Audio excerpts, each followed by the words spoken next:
Well, hello there again, friends. Today is 5/30/2022, and today is the Odin Project Vlog Day 113. Happy Memorial Day to those of you in the United States. And it's also my birthday today, so happy birthday to me.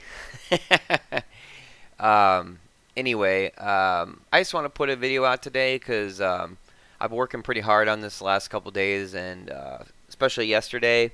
I was working on it late. I didn't get a chance to put a video out. It was too late, and I was kind of bushed. So, putting this out on my birthday. So after this, I don't know if I'm going to get to it anymore today. As far as working on it, I may hang the hat up and enjoy my birthday, but we'll see. Um, so I'm putting this video out now to kind of get you guys up to speed to what I've been working on. So I won't read through this, but basically I completed step one, step two, um, basically step three, and then started step four. And I'll go through. You'll see why I say that here in a moment. So without further ado, let's hit the editor. So since the last video, I hadn't done any modulation yet with Webpack. So um, in the time away since the last video, I have created three source files here for module code. I have blank project load.js, create to do.js, and initial DOM manip.js. And we'll go through them and my feelings on them so far. So the index.html hasn't changed from last time. Just got the basic div class content in there, this main script, excuse me, and then so here what I've done is I've created those three modules that I'm trying to focus really hard on being singular responsibility and using modulation as much as I can to make this project as portable and extensible as it can be. And so here's how I have it so far. Again, this is all subject to change, and it will change because I don't have any UI right now, and we'll go through that here as we move on. So I have call blank project load on first land. So basically, it means when the page loads for the first time and the user brings up index.html, we're going to load blank project load, and that's this file right here. And as you know, as we worked with, that's coming from an import up here. Import blank project load from blank project load.js. And so that runs this block of code here. So we're going to console.log for diagnostic and file and flow purposes. Call project blank project load module, creating blank project array now. So it creates project array, an empty array here, and we console.log pushing the title name project to the project array. And this is here because in my mind, it's hard to flow through this in your mind. I was trying to basically going off my pseudocode on my paper.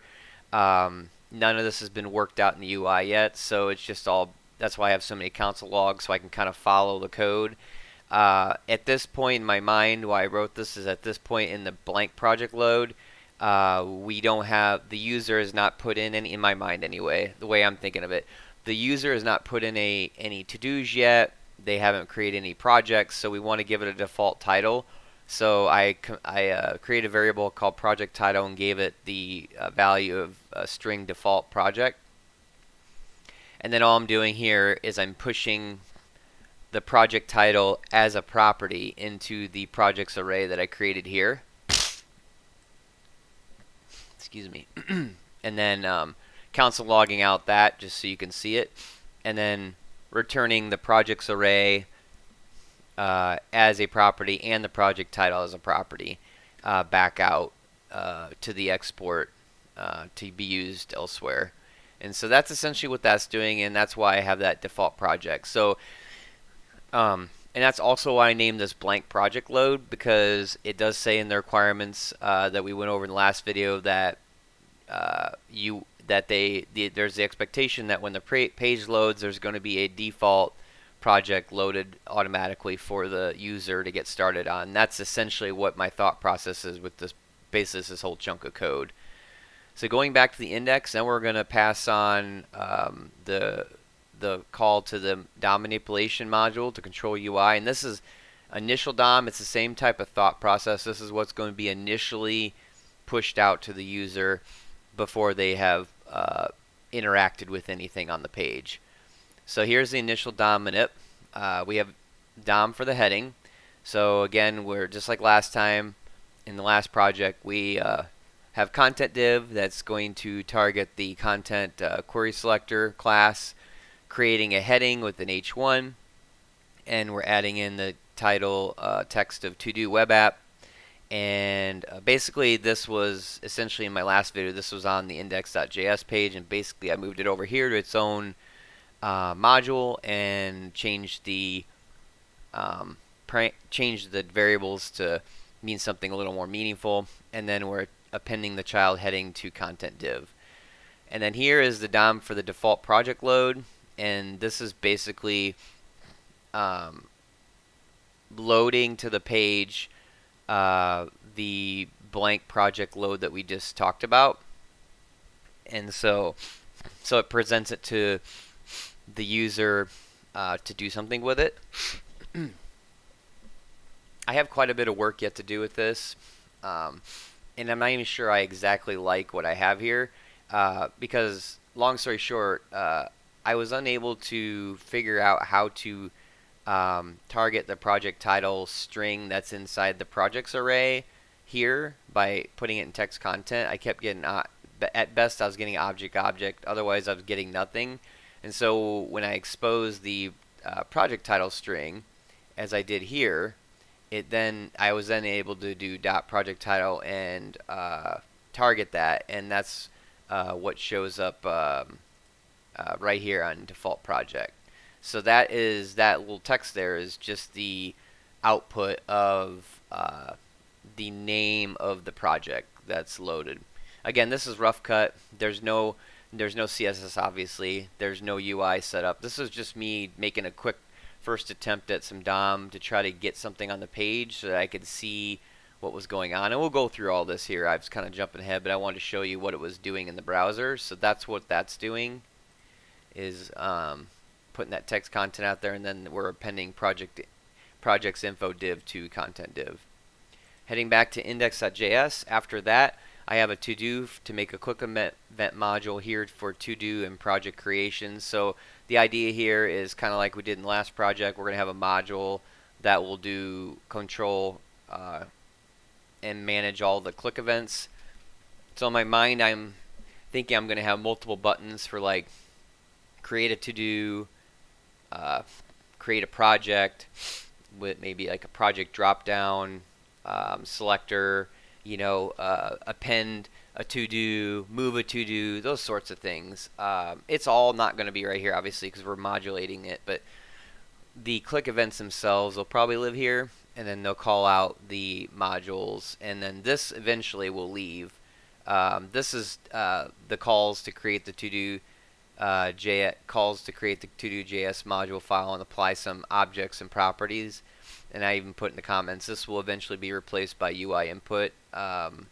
So this will actually leave fairly soon. It's just because I don't have anything on the front end yet to for the user to manipulate with. So we have, I created a constant myToDo, which calls the create to-do, which we'll go over here in a second, and it's inputting grocery, let's go to it. So the create to-do is a factory function that takes in parameters of title, description, due date, priority, and checklist, as I talked about before. I'm taking my pseudocode on paper and turning it into code here, as I have with all the other modules as well. We have a console.log calling create to-do module, creating to-do now, and then we're console logging out basically the input that the user put in to make sure that's coming in over correctly through Webpack, and then pushing this object to the to-do array. This is optional. I have it in here right now. I even put a to-do in here, remove below 2 lines of code if array is not needed. So at this point, again, this is all kind of wishy-washy, subject to change. I'm not sure I even need a to-do array. If I can manipulate DOM with objects outside of an array, I won't. I'll opt to do that versus creating an additional array that's unneeded, and it might create additional complication. But I did put it in here to test the functionality to make sure that it does work, and it does work.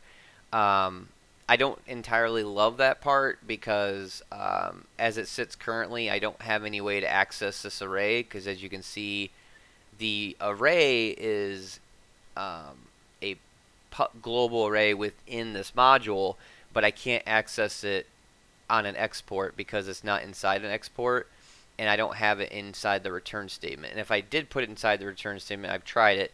It looks really ugly because then it sits inside create to do as a factory parameter, and because it's in curly brackets, and I haven't figured out how to do that differently. I haven't tried this yet, but I might do, if I need it. I think I might export this individually.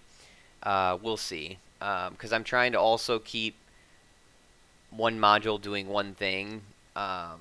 So this is really all about creating the to-do and not really about making arrays. But so that's why I'm saying this is all subject to change, but this does work so far. So that's basically what it's doing. And then, like I said, to-do array gets pushed the information of title, description, due date, priority, and checklist, and then we're console logging out the to-do array just for diagnostic purposes, and we're returning that. And so that's what the create to do does. It so this is the inputs from the user. Grocery run, just for example, go get groceries 6:15:22, low, and then meat, eggs, and milk, and those are like the checklist part. Again, this is, you have to kind of make believe some of this because there's no UI. This is as if there was a UI present already. They'd be putting in stuff like this. And I have console log show me properties of my to-do list from index.js. This is me just testing to make sure that, and it does work, to make sure that my index.js can read my to-do and read all of the descriptor or the parameters coming out of it, not parameters, properties coming out of it, and then I'm able to console log those to the screen. So yeah, I went through that kind of fast, but that's how that's working. So in the browser, this is what it looks like. So again, we have our title there coming through, and I already described where that's coming from. And then just quickly to go through the console logs. So we have call blank project load module, creating blank project array now, pushing the title name to project to the project array. So we have an array here, and it has the project title in it, and the name is called project array. I think did I skip that part? That is done. Yeah, so I basically skipped over that part. Oh, no, I didn't. I covered that. So this is, because I have it inside of export, it is available globally, or not globally, it is available as an export outside of this file. But like I said, I was having major issues trying to get the project title, so I basically hacked it up and added project title as a property. And also I will say it with this too, I'm not even sure I need projects array. So there's a lot of questions I was having here. So I'll wrap it up and tell you what I'm thinking about going forward here after I show you the rest of the browser here. So that's what this is. And then called blank module load module. Called blank project load module, creating blank project array now, pushing the title name of okay. So why do we have that twice? Oh, because we're calling it twice through the. I have no idea honestly why that's doing that twice. Must be because of create to do. Yep. No, because this one doesn't call the.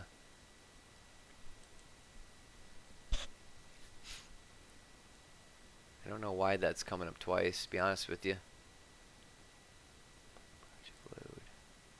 Yeah. Whoa. It's not calling the other. It's not calling create to do, so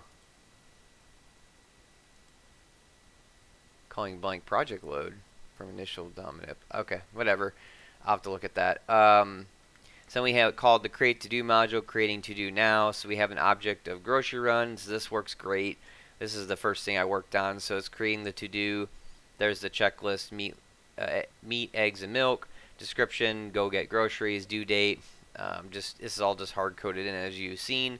Priority low, title, grocery run, and pushing this array. So there's that temporary push to the to do array, and it's already got the second one in there because it's called, and then it's ran and then called, so it's kind of doing it twice. So this is also kind of novice, me getting used to Webpack and how it flows. So and then show me the properties of my to-do list from index.js, and that's just showing it again, proving to me that it's actually flowing over to index.js and that it can see it just fine, and it does. So a lot of this console.log's me more learning how everything flows in here. So all the things I've been talking about so far of my question marks and whether I really want that comes down to the fact that I have no workflow here. So meaning I have nothing in the UI, and I'm a visual person, and it's sometimes it gets lost in translation of why this is doing this just by console.logs. In my opinion, the way I think, I can only go so far with console.logs, and I need to be able to like manipulate it as a user and play with it to see the flow, because this doesn't necessarily show me any breaks in the code or logic failures where you can get stuck in a loop, for example. This does a good job of telling me that I have no errors in syntax, but it doesn't necessarily tell me that my project's flowing correctly. So after I really started thinking about that kind of level of detail, after I started typing out this initial dominip, and I got stuck here with a little bit of struggle busing, and I kind of stopped. So yesterday evening late, and that's why I wanted to make the video, because I think what I'm going to do after this is, I'm not erasing this or anything. I do think what I have is a very good start. I may refactor some of this, but what I need to do is realize where I'm currently at. So I'm going to go back and I'm going to make a UI out of this. Sorry to over-explain this, but I just kind of want to tell you where I'm going with it. And so I'm going to make a UI, and I think after some retrospection, I think what I'm going to do is use a lot of this library app, because I really like the way I have this laid out. The form's already set, so a lot of the visual stuff is already done, and that will save me a ton of time. I will refactor it, obviously, so that it matches this project, and I probably will add in a project form or something like that, add some more buttons, but this does a lot of what I would really already want. So instead of me recreating the wheel, obviously this is not modulated, so I got to modulate the back end and make this a lot cleaner. But this will give me a start, at least from the UI perspective, and give me something to work with. So I think the next video you'll see me incorporating this or something very familiar, very similar to this in the code. Again, I'm going to have a lot of refactoring to do because this is not modulated in the slightest, this application. But do that here, and that way I can at least get something I can work with, because that is important to be able to get this running correctly and doing what I want it to do. And also with regards to that too,